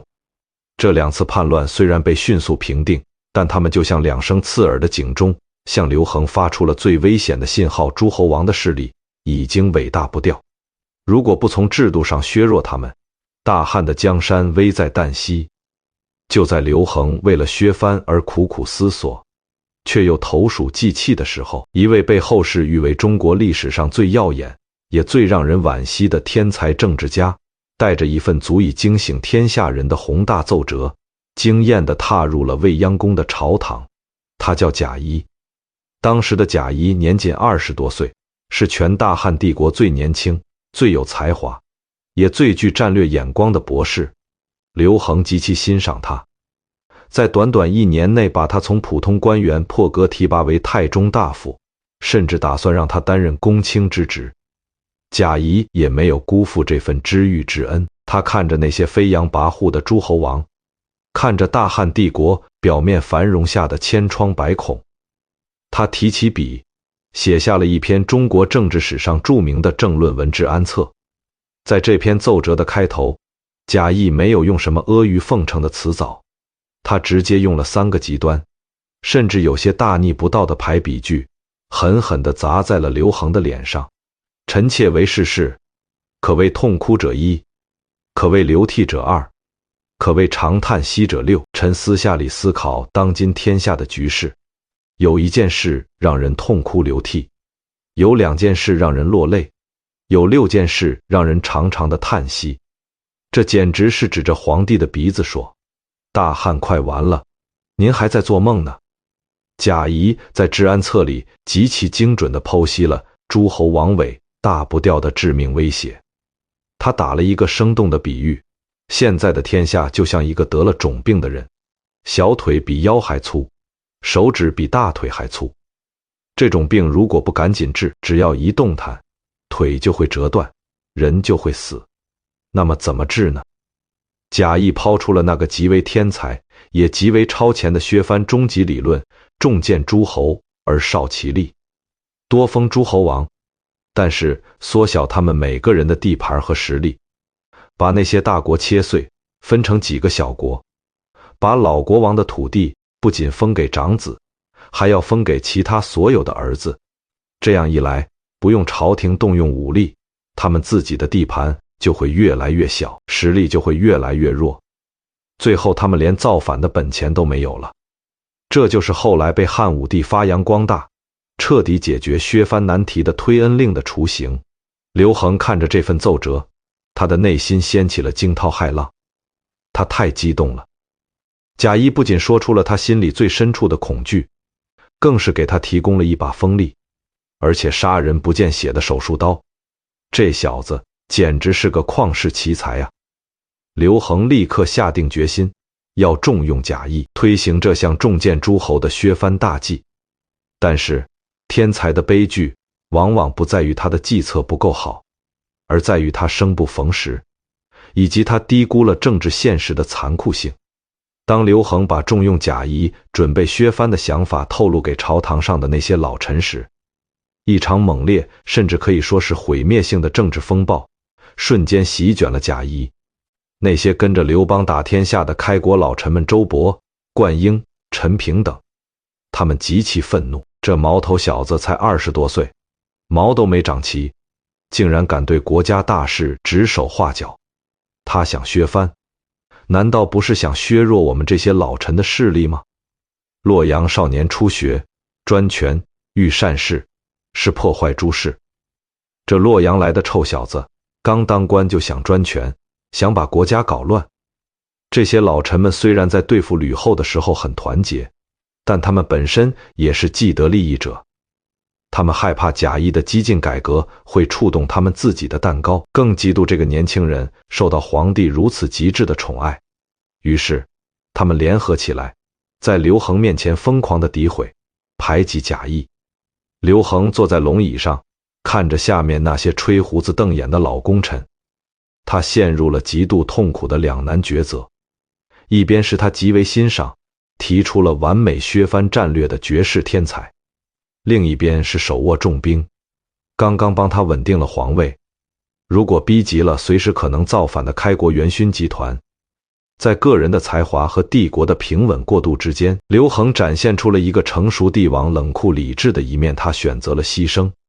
贾谊为了不激怒老臣集团，为了让大汉帝国在削藩之前先陷入内乱，刘恒忍痛下达了一道诏书，将贾谊贬出长安，发配到偏远的南方去担任长沙王太傅。这道诏书不仅是对贾谊仕途的宣判，更是对他那颗满腔热血之心的残忍暴击。贾谊带着无尽的失望和悲愤，踏上了前往长沙的道路。在路过湘水时，他写下了那篇哀怨的《吊屈原赋》，感叹自己和屈原一样怀才不遇，被小人谗言所害。几年后，刘恒虽然把贾谊召回了长安，让他担任自己最宠爱的小儿子梁王刘一的太傅，但是命运的重击再次残忍地落在了这位天才的头上。公元前169年，年轻的梁王刘一在一次骑马时不慎坠马身亡。贾谊作为太傅，虽然皇帝没有怪罪他，但他自己却陷入了极度的深深自责和抑郁之中。我连一个王爷都保护不了，还谈什么治国平天下？仅仅1年后，这位提出了重建诸侯而少其力，拥有着足以改变中国历史轨迹之才华的年轻人，在极度绝望和抑郁中悲愤而终。那一年，他年仅33岁，大汉帝国最耀眼的一颗星星，就这样陨落了。后世的文人墨客如李商隐，无不为贾谊的死感到惋惜，写下了可怜夜半虚前席，不问苍生问鬼神的千古名句。但是作为皇帝的刘恒，他在听到贾谊死讯的那一刻，或许会有眼泪，或许会有惋惜，但他绝对没有后悔。因为作为一个理智的政治家，刘恒知道，在当时的政治环境下，如果强行推行贾谊的激进削藩政策，大汉帝国很可能会立刻陷入惨烈的全面内战。牺牲一个天才，换取10年的和平与准备时间，这就是皇权的冷酷，也是刘恒作为圣君残忍的一面。贾谊虽然死了，但他的战略思想却深深地刻在了刘恒的脑子里。刘恒没有明着举起削藩的屠刀，而是高明的、悄无声息地拿起了那把切香肠的小刀。他开始实践贾谊重建诸侯而少其力的策略，目标就是当时实力最强、地盘最大的齐国。齐王刘襄死后，他的儿子刘泽继位，没过几年，刘泽也死了，而且没有留下儿子。按照规矩，这齐国就绝嗣了。这要是换了别的皇帝，可能直接就把齐国收归中央了。但如果那样做，肯定会引起其他诸侯王的极度恐慌。刘恒是怎么干的呢？他仁慈地宣布，齐王刘襄当年平定诸吕，有大功劳，齐国的香火不能断。既然刘泽没有儿子，那就把齐国分封给刘襄的那些还在世的兄弟们吧。于是刘恒大笔一挥，将原本庞大无比、足以抗衡中央的齐国，硬生生地一分为6。齐国被切成了齐、城阳、冀北、济南、淄川、胶西6个小国家。刘襄的6个兄弟全都当了，他们感激涕零，对着长安的方向磕头谢恩。而刘恒坐在未央宫里，看着被切得七零八落的齐国地图，露出了满意的冷笑。不用动一兵一卒，6个小王不仅不会联合起来造反，反而会为了边界和利益互相掐架，这就是软刀子割肉的极致艺术。刘恒用时间换空间，用这种极其缓慢、极其温和却又极其致命的手段，慢慢地瓦解着诸侯王的实力。但是这把小刀切得还是太慢了，刘恒的身体已经渐渐支撑不住这种耗费心血的微操了。而在遥远的南方，那个异常嚣张、拥有自己驻钱权的吴王刘群，正在他的封国里疯狂地招兵买马，打造着一支足以颠覆大汉的庞大军队。刘恒知道，一场不可避免的诸侯大决战正在酝酿，他已经没有足够的时间去完成最后的收尾了。他只能用高超的政治手腕暂时稳住这些蠢蠢欲动的诸侯王，把削藩这个残酷的难题，以及那场注定要流血的内战，留给了他的儿子汉景帝刘启。当大汉帝国的内部被刘恒用那把切香肠的小刀割得服服帖帖，国库充盈的时候，在遥远的北方，那片白雪皑皑，曾经让汉高祖刘邦在白登山上吃尽了苦头的茫茫草原上，那个凶悍的游牧帝国匈奴正在经历着他们历史上最巅峰的时期。冒顿单于死了，他的儿子老上单于继位。这位新一代的草原狼王比他爹更加贪婪，更加不讲武德。他看着南边那个越来越有钱，却依然只能靠步兵防守的大汉肥羊，口水都快流干了。对于汉文帝刘恒来说，内政的成功并不能掩盖国防的虚弱。这是一场长达70年的极其漫长的、充满了屈辱与理智拉扯的战略隐忍。公元前166年冬，大雪封锁了太行山，老上单于亲率14万精锐骑兵越过长城，像一阵黑色的狂风，直接杀入了今天甘肃、陕西交界的朝那、萧关一带。这还不是最可怕的，最可怕的是，匈奴的一支轻骑兵先头部队竟然嚣张地一路狂飙，烧杀抢掠，直接打到了大汉帝国的离宫甘泉宫附近。甘泉宫在哪里？它离大汉的心脏长安只有不到300里。站在长安未央宫的高台上，甚至能隐隐约约看到北方天际线上那冲天而起的黑色浓烟，那是匈奴人点燃的烽火。那是一声响亮的耳光，狠狠地抽在了大汉帝国的脸上。长安城炸开了锅，满朝文武，那些曾经在楚汉战场上砍过项羽脑袋的开国将领们，一个个气得吹胡子瞪眼。陛下，匈奴狗欺人太甚，都打到家门口了。臣请发兵30万，出长城跟他们决一死战，不把老上单于的脑袋砍下来当夜壶，臣誓不为臣。群情激愤，大汉的国威不容如此践踏。刘恒坐在龙椅上，看着下面这些群情汹涌的主战派，他的脸色极为阴沉，拳头握得死死的。他想打吗？他比任何人都想打。他做梦都想带着大军像当年蒙恬一样，把匈奴人赶回大漠深处。但是他那极其冷静，甚至可以说是冷酷的理智，像一盆冰水兜头浇灭了他心中的怒火。刘恒太清楚大汉帝国的底子了，我们确实有钱了，粮仓也满了，但是我们有可以抗衡匈奴14万铁骑的骑兵军团吗？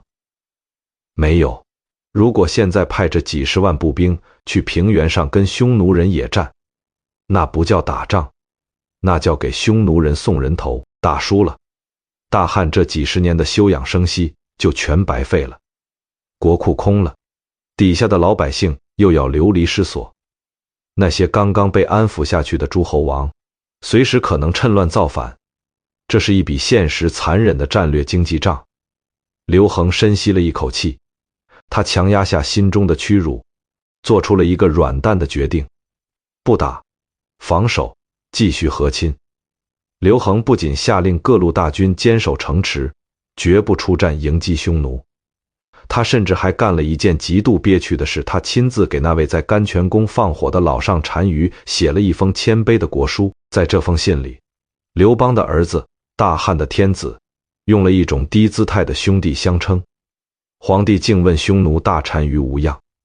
在信中，刘恒闭口不谈甘泉宫被烧的耻辱，反而大谈两国修好的重要性，并且承诺大汉将继续把最尊贵的公主，当然还是假的，连同大量的丝绸、棉絮、粮食和美酒作为嫁妆送给单于，希望我们兄弟之邦永结同好，让边境的百姓都能过上安稳的日子。这封信送出去的时候，很多汉朝的将领气得连饭都吃不下，这简直是丧权辱国。但老上单于看了信，哈哈大笑，他觉得汉朝皇帝太软弱了。既然拿到了想要的东西，目的达到了，他在边境抢掠了一番后，带着14万大军满载而归，退回了草原，危机解除了。但刘恒的心里在滴血，他用大汉公主的眼泪，用无数老百姓辛辛苦苦织出来的丝绸，换来了这脆弱的和平。但他知道，这不叫软弱，这叫隐忍。他在用这种极其屈辱的方式，为大汉帝国，为他未来的孙子买下宝贵的时间和发育期。这就是汉文帝作为大汉帝国总设计师那伟大坚韧的战略定力。虽然和亲了，但刘恒并没有放松对长安的防备。为了防止匈奴人哪天不高兴了再次杀个回马枪，刘恒下令在长安城外的3个关键的战略要地驻扎了3支庞大，用来保卫帝国心脏的野战军。这3支大军分别驻扎在灞上防备东面诸侯，棘门防备北面匈奴，细柳防备西面和南面。这3大军营可以说是大汉帝国最后也是最坚固的一道防线。公元前158年冬天，匈奴人又来边境骚扰了。刘恒为了安抚军心，也为了亲自视察这3道防线的战斗力，决定亲自去这3个大营进行一次突然的慰问视察。他先去了驻守在灞上的刘礼大营，接着又去了驻守在棘门的徐厉大营。但是这2次视察让刘恒那颗本来就敏感的心凉了半截。当皇帝那庞大的打着天子旗号的先导车队轰隆隆地开进灞上和棘门大营的时候，营地里的景象简直让人不忍直视。守门的士兵看到皇帝的车驾来了，不仅没有阻拦盘问，反而吓得赶紧打开营门，连滚带爬地去通报主将。主将们正在营帐里喝酒或者休息，听说皇帝来了，衣服都来不及穿好，慌慌张张地跑出来，跪在路边迎接皇帝的车驾，在军营里畅通无阻，想去哪儿去哪儿。甚至刘恒身边的随从还能在军营里大声喧哗，随意走动。刘恒坐在车里，看着这些所谓的大汉精锐，他摇了摇头，发出了失望的感叹：嗟乎，此真细耳，其将故可习而鲁也。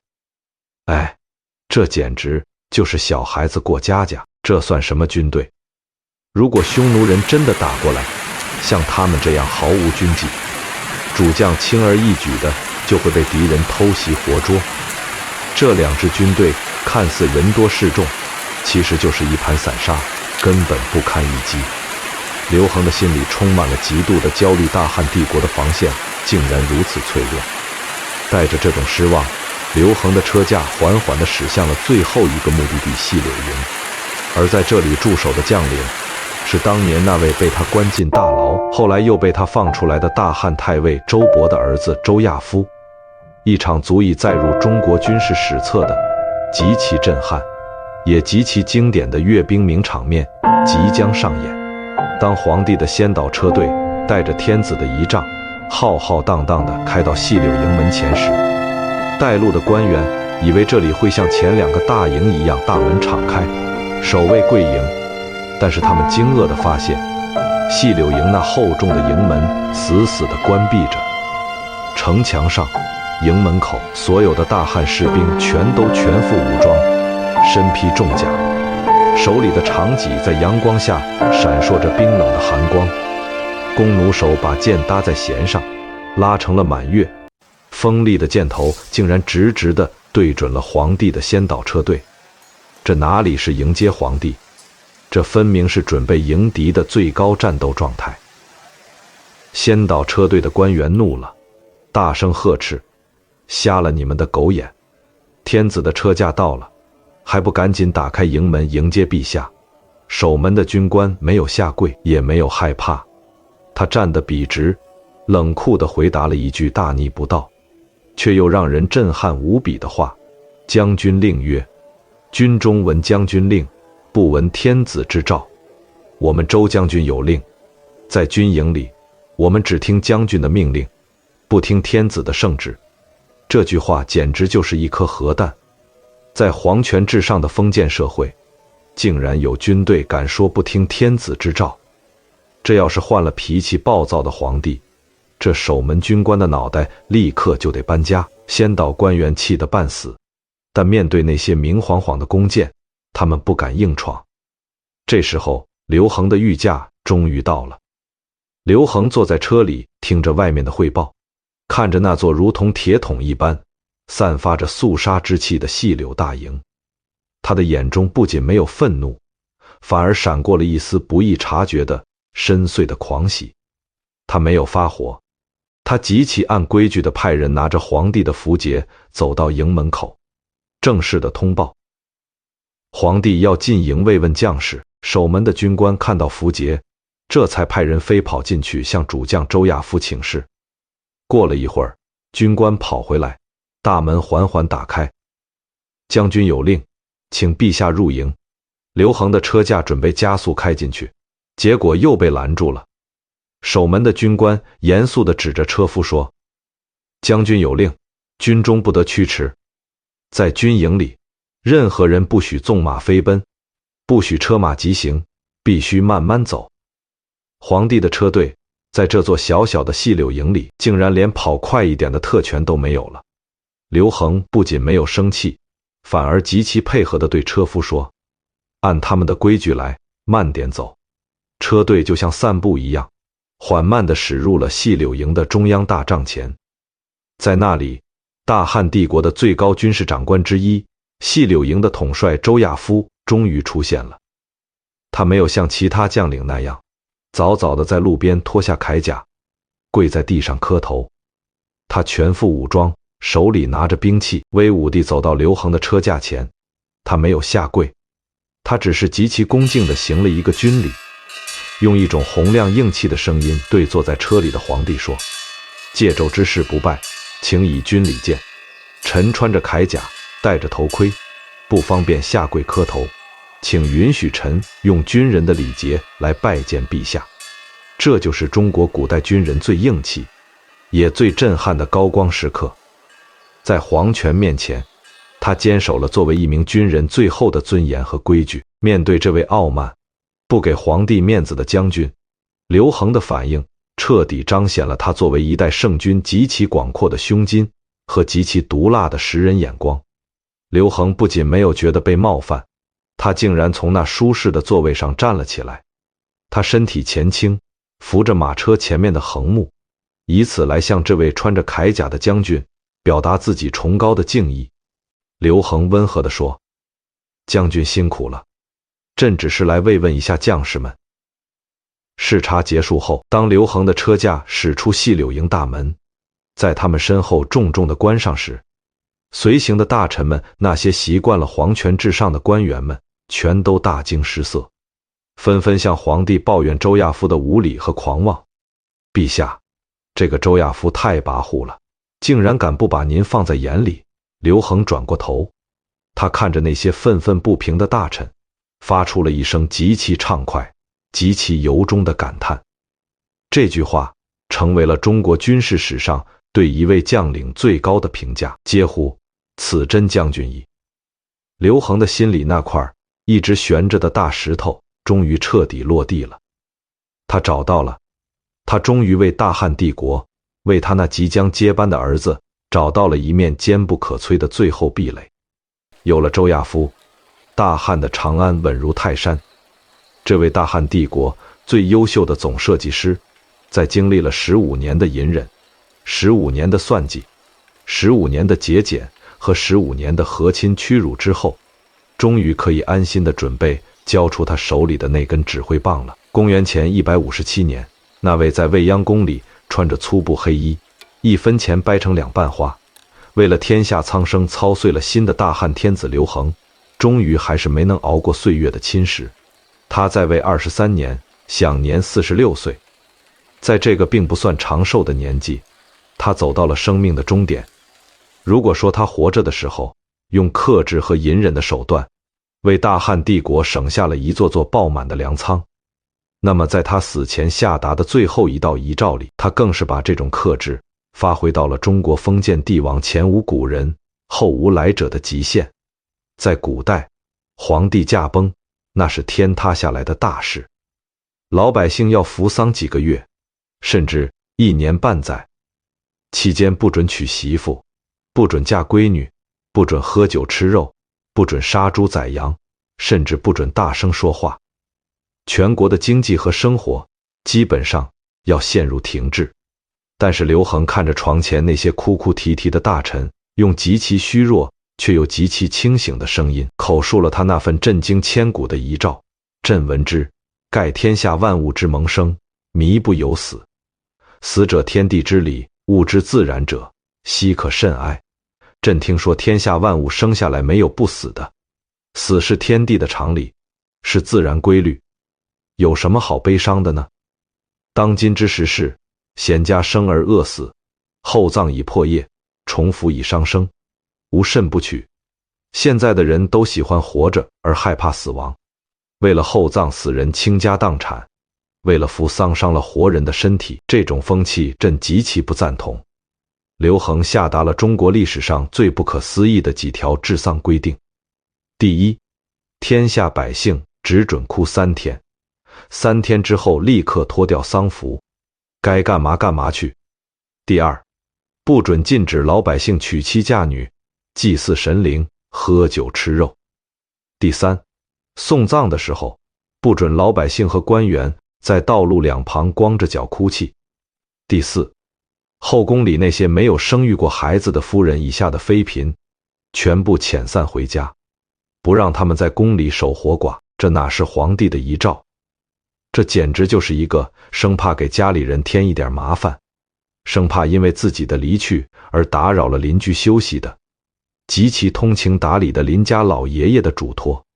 他甚至不想因为自己的死让老百姓少吃一顿红烧肉，少喝一口酒，推迟1天结婚的好日子。他把对天下的人做到了极致。回望汉文帝刘恒这46年的人生，如果咱们拿中国历史上的那些千古一帝来比较，他没有秦始皇横扫六合、吞并八荒那种霸气外露的赫赫武功，他也没有他孙子汉武帝封狼居胥、饮马瀚海那种让民族热血沸腾的绝世战绩。他的统治时期甚至显得有些平淡无奇，没有惊心动魄的大战，没有斩草除根的杀戮，甚至连个像样的宫殿都没修过。但如果我们穿过历史的迷雾，去寻找那个让中华文明得以在废墟中重生，并最终走向巅峰的真正基石，你会发现汉文帝绝对是中国历史上最被低估的皇帝，没有之一。他的伟大不在于他干了多少轰轰烈烈的大事，而在于他没干什么。在权力最巅峰、最不受限制的皇座上，他克制了享受的欲望，穿草鞋、睡旧床，把省下来的钱全减了税。他克制了杀戮的冲动，废除了肉刑和连坐，让老百姓敢说话，能有尊严地活着。他克制了耀武扬威的虚荣，面对匈奴的挑衅，他咬碎了牙往肚子里咽，用和亲赔款换来了大汉帝国极其宝贵的几十年和平发育期。老子在《道德经》里说，上善若水，水善利万物而不争。汉文帝刘恒就是那一道极其柔软、极其安静，却又极其充满力量的水。他没有像烈火一样去燃烧这个千疮百孔的国家，而是像水一样无声无息地滋润了大汉干涸的土地，抚平了老百姓心中的创伤。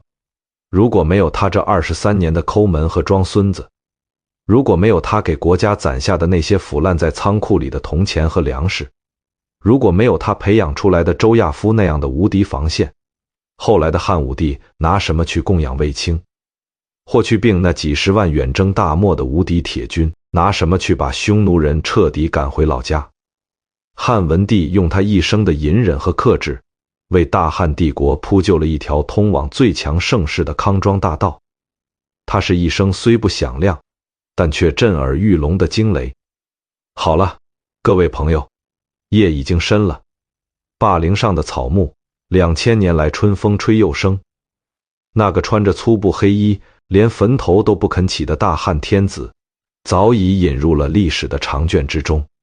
但在他留下的那片土地上，属于中华民族的强悍时代，已经因为他的克制而彻底拉开了帷幕。在这个充满了喧嚣、充满了欲望，每个人都想证明自己的现代社会里，我们听汉文帝的故事，或许能在这个浮躁的深夜，给我们带来一丝极其难得的清醒。